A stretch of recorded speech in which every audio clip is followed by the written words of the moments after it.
CAN au Cameroun, ça pique encore. La dernière CAN au Cameroun. Sam, est-ce que ce n'est pas aussi une petite victoire pour Pape Thiaw? Quand on sait que aussi, lorsqu'il prenait la sélection A, même certains disaient qu'il n'avait même pas le diplôme d'entraîneur. Et ici, maintenant, il se retrouve parmi les Walid Regragui, d'autres entraîneurs quand même de renom en Afrique.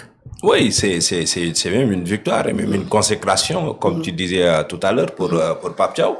C'est vrai qu'Aliou, il a fait ses preuves, mais Pape aussi, il a su quand même maintenir la barre très haute. Sinon, voilà, ça allait sombrer. Parce que je l'ai rappelé hier, c'est pas évident, hein, c'est pas une mince affaire aujourd'hui, le fait de prendre la place d'Aliou Cissé, qui a déjà fait ses preuves en équipe nationale en nous donnant la Coupe d'Afrique, à pouvoir aujourd'hui mettre le football sénégalais à un niveau où le Sénégal est devenu une équipe, comme disait Thomas Tuchel, voilà, une équipe injouable. Donc, je pense que Pape Thiaw a eu quand même le mérite de redresser cette équipe nationale du Sénégal, qui était dans une position pas tout à fait dangereuse, mais c'était critique, parce qu'on a eu la défaite, je l'ai rappelé hier, on a eu la défaite face à la Côte d'Ivoire. Après le match nul face au Burkina, il y a eu des interrogations, des incertitudes. Beaucoup de questions se sont posées, des débats en tout cas ont eu lieu, et que voilà, les gens n'étaient pas en tout cas confiants, même par rapport à l'équipe nationale du Sénégal. Parce que je me rappelle ici, on a fait une émission juste avant le départ d'Aliou Cissé, quand il y a eu le match nul face au Burkina. Il y a même des internationaux sénégalais, des coachs, parce que Bourse Matinal reçoit vraiment que des hommes du sérail, mais qui n'étaient pas d'accord avec moi que l'équipe nationale du Sénégal ferait partie aujourd'hui des favoris de la Coupe d'Afrique. Que le Sénégal n'avait pas d'identité de jeu, le fond de jeu n'était pas du tout bon. Donc, vous voyez, il y a eu beaucoup d'incertitudes au moment où Aliou Cissé devait partir. Mais heureusement, Pape Thiaw, quand il est venu, moi, je pense que le mérite de Pape Thiaw aujourd'hui, c'est le fait de pouvoir bien gérer l'effectif. Il a bien géré l'effectif, parce que bon, oui, on se posait beaucoup de questions. On sait très bien ce qui se passe au Sénégal. C'est-à-dire, les gens, ils ne vous connaissent pas et ils vous jugent que Pape Thiaw, voilà, est-ce qu'il aura aujourd'hui le toupet de regarder Sadio Mané les yeux dans les yeux et lui dire des vérités franches, parce que Sadio Mané gagne des milliards. Tout ça, on a entendu ça ici, que Pape Thiaw n'avait pas de diplôme, que voilà. Mais aujourd'hui, il a montré des preuves et il a su montrer que il est l'homme qu'il faut à la tête de cette équipe nationale du Sénégal. Et ça se traduit pas tout simplement par des discours et des slogans. Pape Thiaw, il n'est pas bavard.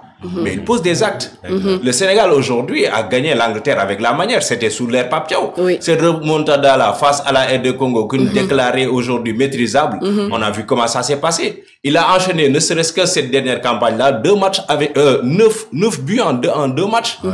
Donc je pense qu'aujourd'hui, voilà, il a tout le mérite d'être à ce niveau-là. Mais surtout, la récompense qu'on peut faire à Pape Thiaw, mais parlons d'Iliman Ndiaye. Ah oui.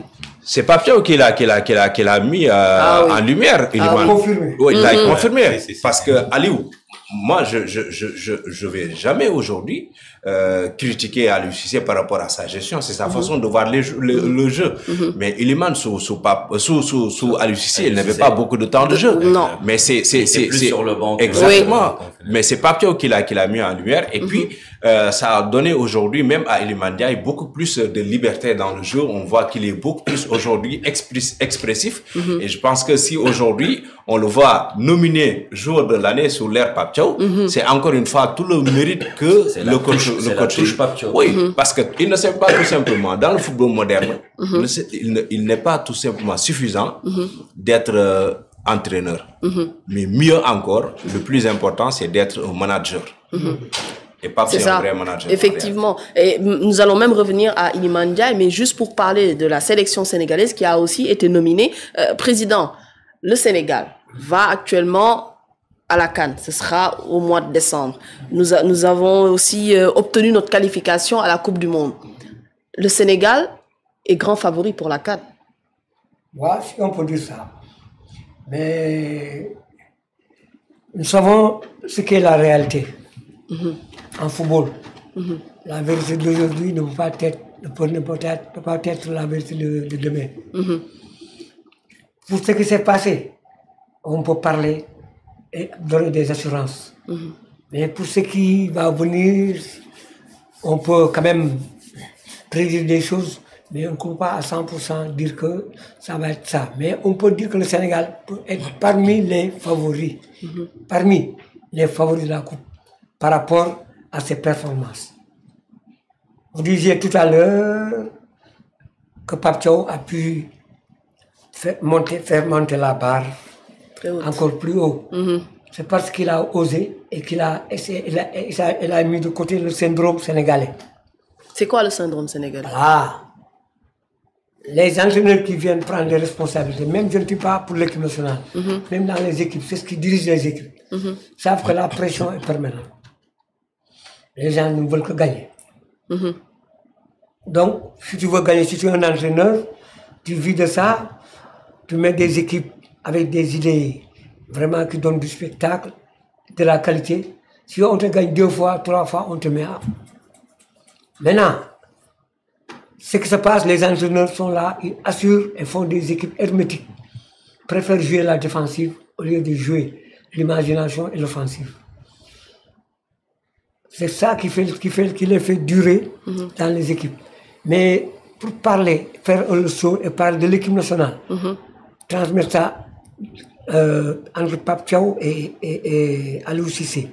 Aliou Cissé, c'est lui, il a été prisonnier du syndrome sénégalais. C'est-à-dire, le public ne voulait pas qu'Aliou Cissé ait des défaites. Pour personne ne veut ça.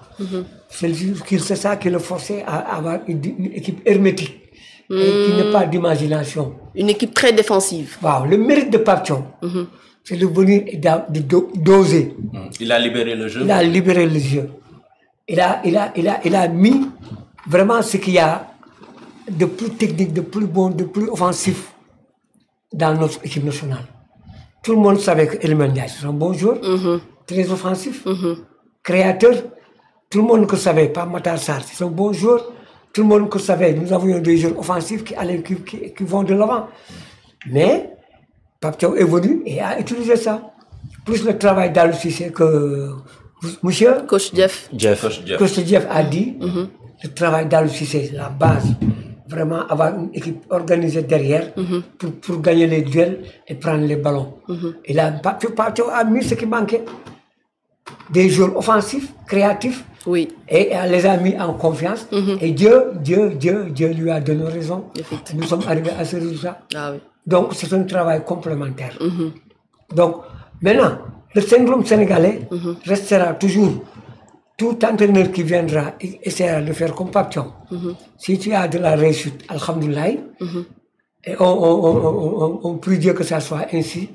Mais si tu n'as pas de réussite, rapidement, on va revenir à ce qui se passait. Maintenant, celui qui osera, comme Pape Thiaw, prions Dieu que Pape Thiaw ait de la chance et de la réussite pour que tout ce qu'il va entreprendre, alhamdoulilah, que ça réussisse. Wow. Donc le Sénégal est quand même favori. Et parmi les favoris. Parmi les favoris. On ne peut pas dire autrement. Même s'il y a le Maroc qui joue à domicile, il y a le Grand Maroc aussi qui a aussi un très bon effectif. Il y a aussi le Cameroun. Il y a aussi la Côte d'Ivoire. Mais on peut dire que quand même le Sénégal est grand favori ou bien est juste un favori. Mais elle est parmi les favoris parce que rarement on a trouvé cette situation. Parce que tous les grands pays de football sont qualifiés. Oui. Tous les pays, parmi les 9, vous citerez que le Cap-Vert, je crois. Le Cap-Vert, qu'on peut considérer comme un petit pays de football en Afrique. Mais tous les grands pays de football en Afrique sont qualifiés. Même le Ghana est revenu. Oui. Le Ghana est revenu. Oui. Le Ghana fut un grand pays de football. Il y a eu des années de disette, mais le Ghana est revenu. Donc tous les grands pays de football sont revenus.